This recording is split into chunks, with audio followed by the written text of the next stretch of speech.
Assalomu alaykum, hurmatli yurtdoshlar. Bugun men sizlar bilan juda muhim mavzuni muhokama qilaman. 6 yoshdan oshgan, 65 yoshdan oshgan, 7 yoshdan oshgan pensionerlar uchun pensiya tekshiruvi qanday tartibda o'tkazilishi. Nimalar o'zgargani, kimlar xavotir olishi kerak, kimlar esa bemalol bo'lishi mumkin. Bu ma'lumot har bir oilaga tegishli, chunki deyarli har bir xonadonda ota-ona, bobo-buvi yoki nafaqadagi yaqin inson bor. Men darhol aytib qo'yaman. Pensiya masalasida beparvolik qilish mumkin emas. Ba'zan bitta hujjatdagi xato, bitta noto'g'ri ma'lumot yoki vaqtida topshirilmagan ariza sabab pensiya to'lovi kechikishi, qayta hisob-kitob qilinishi yoki ortiqcha to'langan mablag' qaytarilishi talab qilinishi mumkin. Shuning uchun videoni oxirigacha ko'ring. Hozirning o'zida kanalga obuna bo'ling, like bosib qo'ying. Chunki men bu yerda oddiy odam tushunadigan tilda eng kerakli ma'lumotlarni tushuntirib beraman.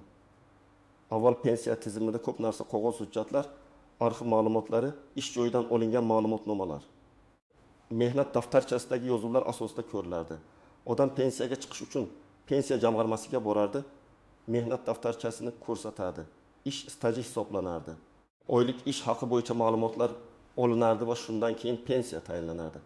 Agar hammasi joyida bo'lsa, odam belgilangan miqdorda pensiya olib yurardi. Lekin amaliyotda muammolar juda ko'p bo'lgan. Masalan, odam 30 yil ishlagan, lekin mehnat daftarchasida ayrim yillar bo'yicha muhr aniq ko'rinmaydi. Yoki korxona allaqachon yopilgan, arxivdagi ma'lumot topilmaydi. Yoki familiya nikohdan keyin o'zgargan. Lekin ayrim hujjatlarda eski familiya bo'lgan. Yoki pasport ma'lumotlari yangilangan, lekin pensiya tizimida eski ma'lumot turibdi. Ana shunday mayda ko'rilgan xatolar keyinchalik katta muammoga aylanishi mumkin. Hozir esa pensiya tizimi to'g'ri ko'proq elektron ma'lumotlar, davlat idoralari o'rtasidagi avtomatik almashinuv, soliq, bandlik, FDYO, migratsiya, bank, arxiv va boshqa bazalardagi ma'lumotlar bilan solishtirish asosida tekshirilmoqda.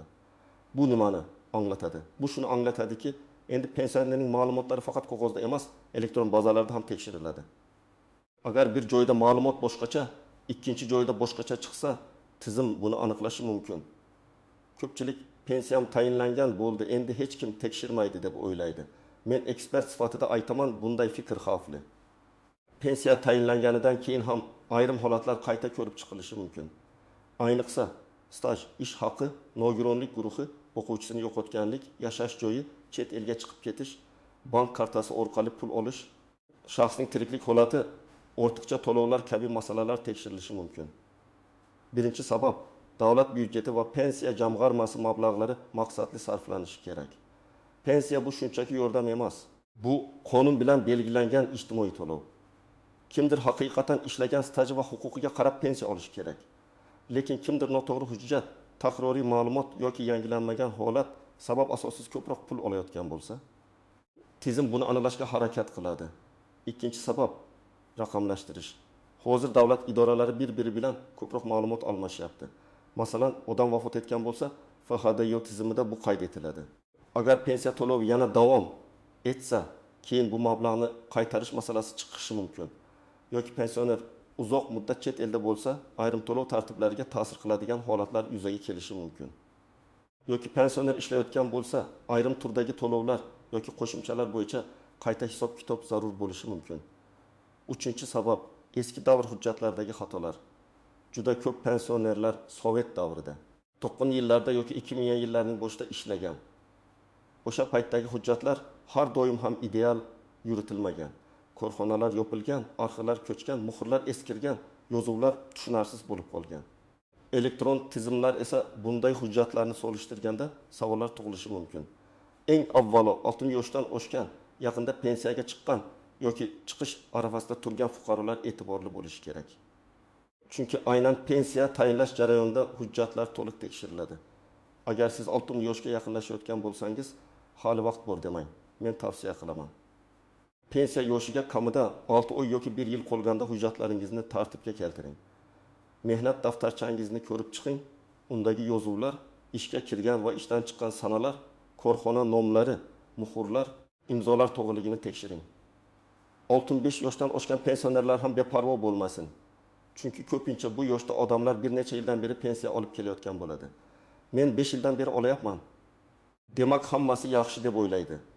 Lekin ayrim tekshiruvlar keyinroq ham chiqishi mumkin. Masalan, avval hisobga olingan staj bo'yicha arxivdan yangi ma'lumot keladi yoki ish haqi bo'yicha eski ma'lumotnomada xatolik aniqlanadi yoki qo'shimcha to'lov uchun berilgan ma'lumot yangilanmagan bo'ladi. 7000 yoshdan oshganlar bo'yicha esa alohida nozik jihat bor. Bu yoshdagi pensionerlarning ko'pchiligi hujjat ishlari bilan shaxsan yurishga qiynaladi. Ba'zida pensiyani farzandlari kartadan olib beradi. Ba'zida ishonchnoma orqali ish yuritiladi. Mana shu yerda ehtiyot bo'lish kerak. Ishonchnoma muddati tugagan bo'lishi mumkin, bank kartasi boshqa odam qo'lida bo'lishi mumkin. Pensionerning yashash manzili o'zgargan bo'lishi mumkin. Agar tizimda pensioner bilan bog'liq ma'lumotlar yangilanmasa, keyin tushuntirish berishga to'g'ri keladi. Oddiy misol bilan tushuntiraman. Faraz qilaylik, Ahmad ota 72 yoshda. Pensiyasini bank kartasiga oladi. O'zi qishloqda yashaydi. Kartasi esa shaharda yashaydigan o'g'lida. O'g'li har oy pulni yechib otasiga olib boradi. Bu holatning o'zi noqonuniy emas, agar pensioner rozi bo'lsa. Lekin bank, pensiya jamg'armasi yoki boshqa organ tomonidan pensionerning tiriklik holati, yashash joyi yoki pulni kim olayotgani bo'yicha savol tug'ilishi mumkin. Agar hujjatlar tartibli bo'lsa, muammo bo'lmaydi. Agar ishonchnoma kerak bo'lgan vaziyatda ishonchnoma bo'lmasa yoki pensioner nomidan boshqa odamlar aralashayotgan bo'lsa, bu jiddiy savol tug'diradi. Yana bir misol. Malika opa 64 yoshda pensiyaga chiqqaniga 3 yil bo'lgan. U 1995 yildan 1995 yilgacha bir fabrikada ishlagan. Mehnat daftarchasida yozuv bor, lekin arxivda fabrika bo'yicha ma'lumot to'liq saqlanmagan. Pensiya tayinlanganda o'sha davr staj sifatida qabul qilingan bo'lishi mumkin. Keyinchalik qayta tekshiruvda qo'shimcha ma'lumot so'ralishi ehtimoli bor. Bunday holatda Malika opa vahimaga tushmasligi kerak. U arxivdan ma'lumotnoma, sobiq ish joyi vorisi bo'lgan tashkilotdan tasdiq, zarur bo'lsa sud orqali mehnat faoliyatini tasdiqlash kabi yo'llardan foydalanishi mumkin.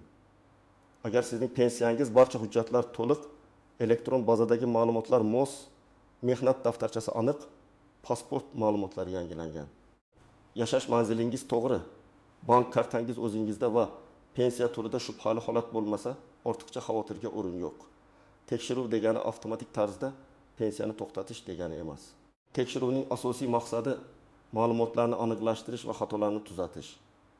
Masalan, Dilshod aka 66 yoshda. U butun umr bir davlat tashkilotida ishlagan, mehnat daftarchasi toza, ish haqi ma'lumotlari soliq bazasida bor. Pensiya bank kartasiga tushadi. Pasporti yangilangan, yashash joyi ro'yxatda. Bunday odam oddiy profilaktik tekshiruvdan qo'rqmasligi kerak. Faqat agar pensiya jamg'armasidan chaqiruv, SMS, telefon qo'ng'irog'i yoki yozma xabarnoma kelsa, e'tiborsiz qoldirmasligi lozim. Yana bir holat, pensioner ishlayotgan bo'lsa, ko'pchilik ishlasam pensiyamni olib qo'yishadimi deb so'raydi, umumiy qoida sifatida. Yoshga doir pensiya oluvchi fuqaroning ishlashi pensiyani avtomatik bekor qilmaydi. Lekin ayrim qo'shimcha to'lovlar, kompensatsiyalar, imtiyozlar yoki boshqa turdagi ijtimoiy yordamlar bo'yicha ishlash holati ahamiyatli bo'lishi mumkin. Shuning uchun men har doim aytaman, daromad ish joyi yoki bandlik holati bo'yicha ma'lumotni yashirishga urinmang. Keyin tizim baribir soliq yoki bandlik bazasi orqali ko'rishi mumkin. Birinchi xavfli nuqta mehnat staji.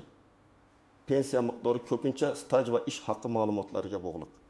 Agar staj noto'g'ri hisoblangan bo'lsa, pensiya miqdori ham noto'g'ri chiqishi mumkin. Masalan, sizga 28 yil staj hisoblangan, lekin tekshiruvda 3 yil tasdiqlanmasa, umumiy staj 25 yil bo'lib qolishi mumkin. Bu pensiya miqdoriga ta'sir qilishi ehtimoli bor. Aksincha, sizda hisobga olinmagan 2 yil staj topilsa, pensiyangiz oshishi ham mumkin. Ikkinchi xavfli nuqta ish haqi bo'yicha ma'lumotlar. Ayrim pensionerlar pensiyaga chiqishda ma'lum yillardagi yuqori oyliklarni ko'rsatgan. Agar bu ma'lumotlar arxivda tasdiqlanmasa yoki ma'lumotnomada xato bo'lsa, qayta hisob-kitob bo'lishi mumkin. Shu sabab men odamlarga aytaman, eski ma'lumotnomalarni tashlab yubormang. Har bir arxiv ma'lumotnomasi ish haqi qaydnomasi. Buyruq nusxasi, korxona bilan bog'liq hujjat sizga kerak bo'lib qolishi mumkin. Uchinchi xavfli nuqta shaxsiy ma'lumotlardagi farqlar. Masalan, pasportda Abdullayeva, mehnat daftarchasida Abdullayeva, guvohnomasida boshqa yozilish. Yoki tug'ilgan sana bir hujjatda 1928 yil 12 mart, boshqasida 1928 yil 21 mart. Bunday farqlar oddiy ko'rinsa ham tekshiruvda muammo tug'diradi. Ayniqsa ayollarda familiya o'zgarishi, otasining ismi turlicha yozilishi, eski kiril va yangi latin yozuvlari o'rtasidagi farqlar ko'p uchraydi. 4-xavfli nuqta. Ortiqcha to'lov. Agar pensiya yoki qo'shimcha to'lov sizga asossiz ravishda ko'proq to'langan bo'lsa, davlat keyin uni qaytarishni talab qilishi mumkin. Bu juda og'ir holat. Odam men bilmaganman deydi. Lekin tizim sizga ortiqcha to'langan deb chiqadi. Shuning uchun agar pensiyangiz birdaniga odatdagidan ancha ko'p tushsa, darhol sababini aniqlang. Mayli, tushibdi, ishlatib yuboray demang. Keyin qaytarish qiyin bo'ladi. 5-xavfli nuqta vafot etgan shaxs pensiyasini olish. Bu eng jiddiy masalalardan biri. Agar pensioner vafot etsa, yaqinlari bu haqida tegishli tartibda xabar berishi kerak. Aks holda vafotdan keyin tushgan pensiya mablag'lari qaytarilishi talab qilinadi. Ba'zi odamlar karta qo'limizda edi, pul tushdi, oldik deb o'ylaydi. Bu juda xavfli, chunki bu mablag' qonuniy asosga ega bo'lmasligi mumkin. Endi istisnolar haqida gaplashamiz. Har bir pensionerning vaziyati bir xil emas. Kimdir yoshga doyur pensiya oladi, kimdir nogironlik pensiyasi oladi, kimdir boquvchisini yo'qotganlik pensiyasi oladi. Kimdir imtiyozli asosda pensiyaga chiqqan bo'ladi. Har bir tur bo'yicha tekshiruv mezonlari farq qilishi mumkin. Masalan, nogironlik pensiyasida tibbiy mehnat ekspertizasi, nogironlik guruhi muddati qayta ko'rik sanasi muhim. Agar nogironlik muddasiz belgilangan bo'lsa, holat boshqa. Agar ma'lum muddatga belgilangan bo'lsa, qayta ko'rikdan o'tish kechiksa to'lovda muammo bo'lishi mumkin. Shuning uchun nogironlik pensiyasi oluvchilar tibbiy hujjatlari, ekspertiza xulosalari, qayta ko'rik sanalarini alohida nazorat qilib yurish kerak. Boquvchisini yo'qotganlik pensiyasida esa oluvchining yoshi, o'qish holati, mehnatga layoqatsizligi, oila tarkibi kabi omillar ahamiyatli bo'lishi mumkin. Masalan, talaba bo'lgan, farzand ma'lum yoshgacha yoki o'qish davrida to'lov olishi mumkin bo'lgan holatlar bor. Agar u o'qishni tugatsa yoki o'qishdan chetlashtirilsa, bu ma'lumot o'z vaqtida yangilanishi kerak. Aks holda ortiqcha to'lov masalasi chiqadi. Imtiyozli pensiyalarda, masalan, zararli mehnat sharoitida ishlaganlar, pedagoglar, tibbiyot xodimlari, ayrim soha vakillari bo'yicha hujjatlar yanada muhim. Chunki imtiyozli pensiya faqat umumiy stajga emas, aynan muayyan lavozimda, muayyan sharoitda, muayyan muddat ishlaganlikka bog'liq bo'lishi mumkin. Mehnat daftarchasida lavozim nomi noto'g'ri yozilgan bo'lsa, masalan, operator deb yozilgan, lekin aslida zararli ishlab chiqarishda kimyoviy jarayon operatori bo'lgan bo'lsa, bu farq muhim bo'lib qoladi. Yana bir nozik masala, chet elda yashash yoki uzoq muddat chet elda bo'lish. Agar pensioner O'zbekistonda ro'yxatda bo'lsa, lekin uzoq vaqt boshqa davlatda yashasa, ayrim tartiblar bo'yicha pensiya jamg'armasi qo'shimcha ma'lumot so'rashi mumkin. Har bir vaziyatni alohida ko'rish kerak. Men bu yerda hammani qo'rqitmoqchi emasman, lekin shuni aytmoqchiman. Yashash joyi, bank to'lovi, ishonchnoma tiriklikni tasdiqlash kabi masalalarda tartib bo'lishi shart. Bank kartasi bo'yicha ham ehtiyot bo'ling. Pensionerning kartasi o'zida bo'lgani ma'qul. Agar sog'lig'i sabab pulni farzandi olib berayotgan bo'lsa, bu oilaviy ishonch masalasi bo'lishi mumkin. Lekin huquqiy jihatdan kerak bo'lsa, ishonchnoma rasmiylashtirish yaxshiroq. Chunki ertaga aka-uka, opa-singil o'rtasida dadamning pensiyasini kim oldi degan nizo chiqsa, bank operatsiyalari, karta egasi PIN koddan foydalanish masalalari muammoga aylanadi. Endi eng muhim qismga o'tamiz. Siz hozir nima qilishingiz kerak? Men bosqichma-bosqich tushuntiraman. Birinchi qadam, hujjatlaringizni yig'ib bir joyga tartib bilan joylang. Pasport yoki ID karta, mehnat daftarchasi, nikoh guvohnomasi. Familiya o'zgargan bo'lsa, tegishli hujjatlar, harbiy xizmat hujjatlari, diplom, farzandlar tug'ilganlik guvohnomalari, ish haqi ma'lumotnomalari, arxiv javoblari, nogironlik bo'yicha tibbiy xulosalar. Pensiya tayinlanganligi haqidagi hujjatlar alohida papkada tursin. Hujjatlarni telefoningizga rasmiga olib qo'yish ham foydali, lekin asl nusxalarini asrang. Ikkinchi qadam, mehnat daftarchangizni sinchiklab tekshiring. Har bir ish joyi bo'yicha kirgan sana, chiqqan sana, buyruq raqami, tashkilot nomi, lavozim, muhr va imzo bor yo'qligini ko'ring. Agar muhr yo'q bo'lsa, yozuv tushunarsiz bo'lsa, tashkilot nomi keyin o'zgargan bo'lsa, oldindan arxivga murojaat qiling.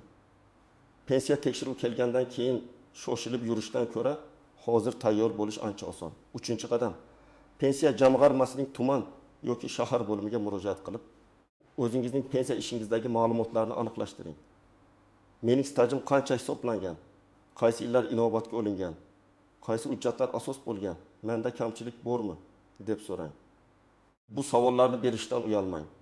Bu sizning huquqingiz. Agar xodim og'zaki tushuntirsa, kerak bo'lsa yozma ariza qoldiring. 4-qadam, ariza yozishni o'rganing. Ariza aniq yozing.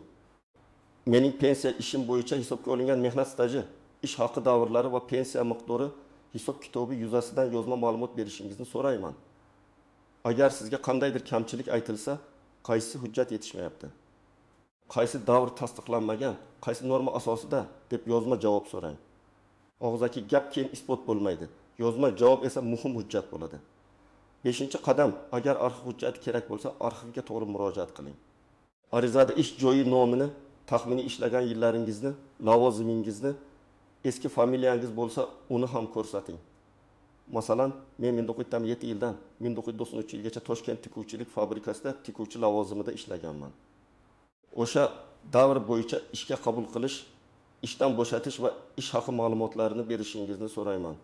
Qancha aniq yozsangiz, javob topish shuncha oson bo'ladi. 6-qadam, agar ma'lumot topilmasa, darhol taslim bo'lmang. Ba'zan korxona arxivi boshqa tashkilotga topshirilgan bo'ladi. Ba'zan davlat arxivida, ba'zan tarmoq arxivida, ba'zan korxona vorisida saqlangan bo'ladi. Agar hech qayerdan topilmasa, guvohlar, boshqa hujjatlar, sud orqali faktni belgilash imkoniyatlari bo'lishi mumkin. Bu holatda yurist yoki tajribali mutaxassis bilan maslahatlashish kerak. 7-qadam. Shaxsiy ma'lumotlaringizni moslashtiring.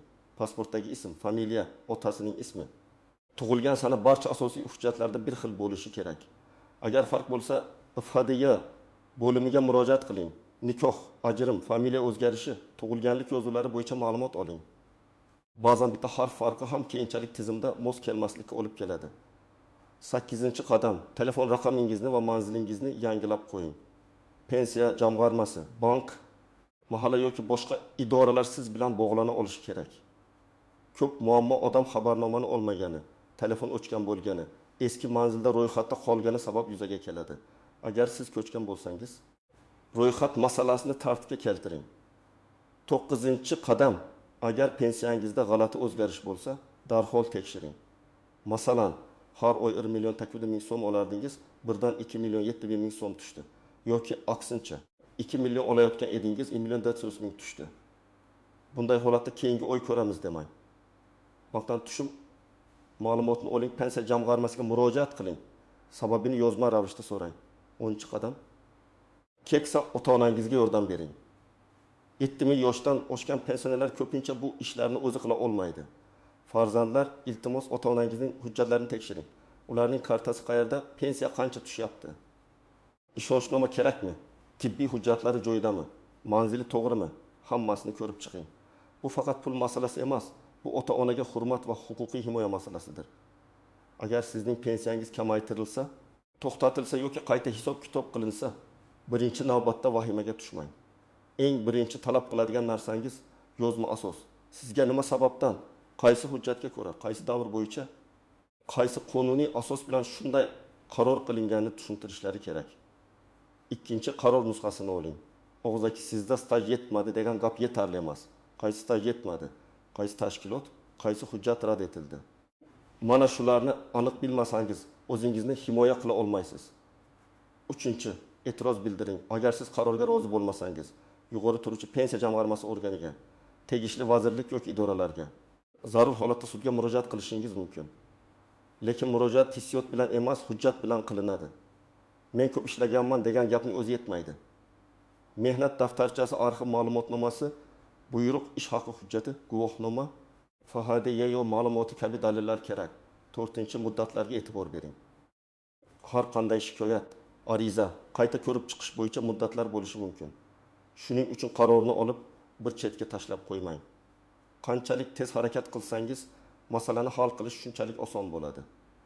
Bugungi mavzuning asosiy mazmuni shuki, pensiya yangicha tartibda ko'proq elektron ma'lumotlar, hujjatlar mosligi va real holatlar asosida tekshirilishi mumkin. Bu hamma pensionerning pensiyasi to'xtaydi degani emas. Lekin 6+, 65+. Yoshdagi fuqarolar va ularning farzandlari hujjatlarni tartibga keltirishi, ma'lumotlarni yangilashi, staj va ish haqi bo'yicha asoslarni tekshirishi shart. Men sizga ekspert sifatida eng muhim maslahatni beraman. Pensiya masalasini oxirgi kunga qoldirmang. Hujjatlarni bugun tekshiring. Agar savol bo'lsa, yozma murojaat qiling. Agar xato topsangiz, uni vaqtida tuzating. Agar ota-onangiz pensioner bo'lsa, ularga yordam bering. Birgina e'tiborsizlik keyin oylar davomida yugur-yugurga, asabiylashishga va pul yo'qotishga olib kelishi mumkin. Sizning oilangizda pensiya bo'yicha tekshiruv, staj muammosi, arx hujjati topilmasligi yoki pensiya kamayishi bilan bog'liq holat bo'lganmi? Albatta izohlarda yozing. Boshqalar ham sizning tajribangizdan foyda olishi mumkin. Video foydali bo'lgan bo'lsa, like bosing, kanalga obuna bo'ling va yaqinlaringizga yuboring. Chunki bu ma'lumot har bir pensioner va har bir farzand bilishi kerak bo'lgan juda muhim masaladir.